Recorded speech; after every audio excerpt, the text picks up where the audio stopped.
J'ai testé la nouvelle fonction du Z6 II qui fait que, à mon sens, c'est le boîtier clairement le plus sous-coté de 2021. Et je vais vous expliquer pourquoi dans cette vidéo.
Et salut les gens derrière l'écran, c'est François pour la chaîne Explique-moi encore. Je suis ravi comme à chaque fois de vous retrouver pour une nouvelle vidéo. Et si vous êtes nouveau sur cette chaîne ici, on parle de comment faire des vidéos, comment les améliorer, les techniques, le montage, la captation, tout ça.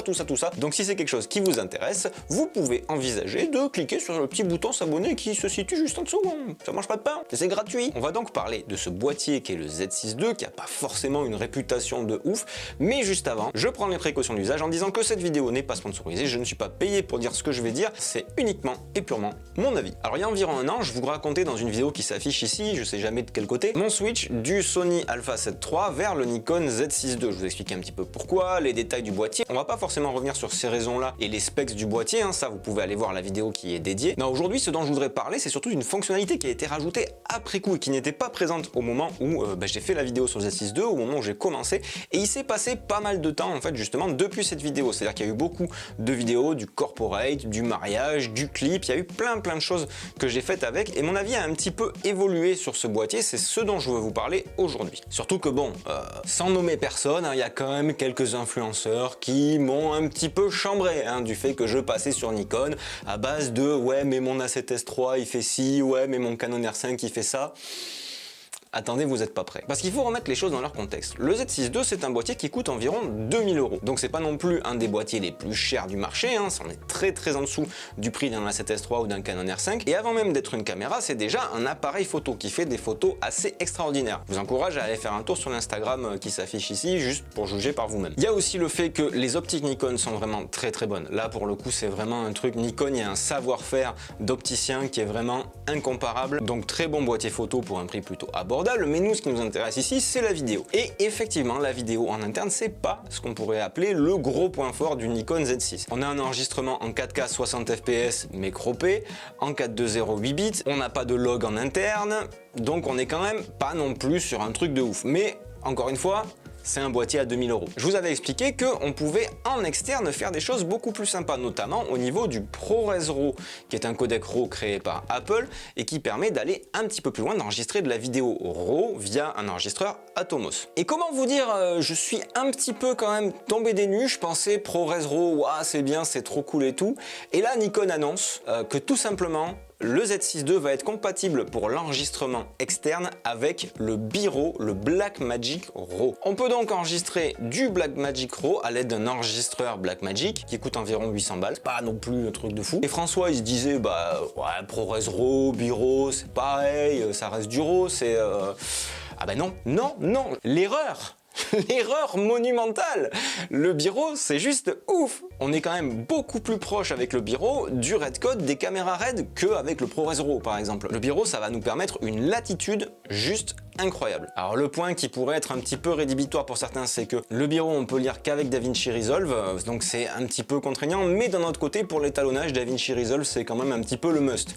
Donc ça serait dommage de se priver d'utiliser ce logiciel là juste parce que on veut pas utiliser le B-RAW. Il y a notamment tout un tas de choses qu'on peut faire avec le Biro qu'on ne peut pas faire avec le ProRes RAW, et ça se situe au niveau des espaces colorimétriques. Par exemple, un espace colorimétrique qui marche très bien, et je vous renvoie à la vidéo d'Adelin et d'Emmanuel Pampuri qui avait parlé de ça, c'est celui des caméras Alexa. Oui, les Harry. Vu qu'on a un signal RAW, on peut choisir l'espace colorimétrique qu'on veut, le gamma, le gamut, et avec le ProRes RAW, on est quand même assez limité. Il y a du S-Log, je crois, il y a le log de Canon, le log de DJI, mais il n'y a pas beaucoup de possibilités en termes de changement d'espace colorimétrique. Là, vraiment, on peut faire ce qu'on veut. On peut, tout comme sur les caméras RED, changer les métadatas a posteriori, les ISO, la balance des blancs, les corrections d'exposition, bref, on peut faire tout un tas de choses après avoir shooté. Ça, c'est quand même assez cool, et ça me rappelle clairement ma RED, vraiment. Même en termes de qualité d'image, je vous laisse comparer, je vous laisse juger, mais franchement, le Z6 avec l'enregistreur Blackmagic, c'est pas si loin que ça de la RED. Bon, on a du RAW 12 bits et pas 16 bits comme sur la RED, mais c'est déjà quand même très intéressant.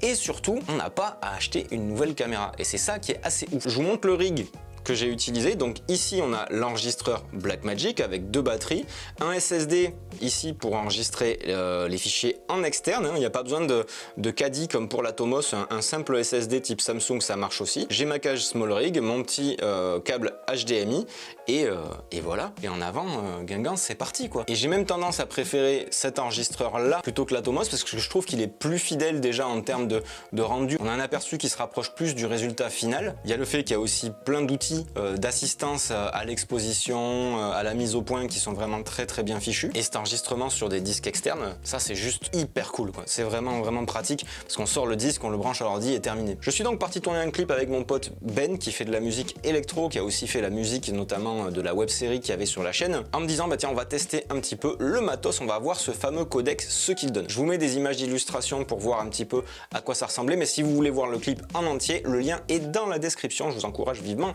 à aller le voir parce que c'est de la très bonne musique et que c'est un très bon clip également. Voilà. Envoie-toi des fleurs François. Au-delà de l'enregistreur, j'avais donc mon Z6 et le 2470 f2.8 de chez Nikon.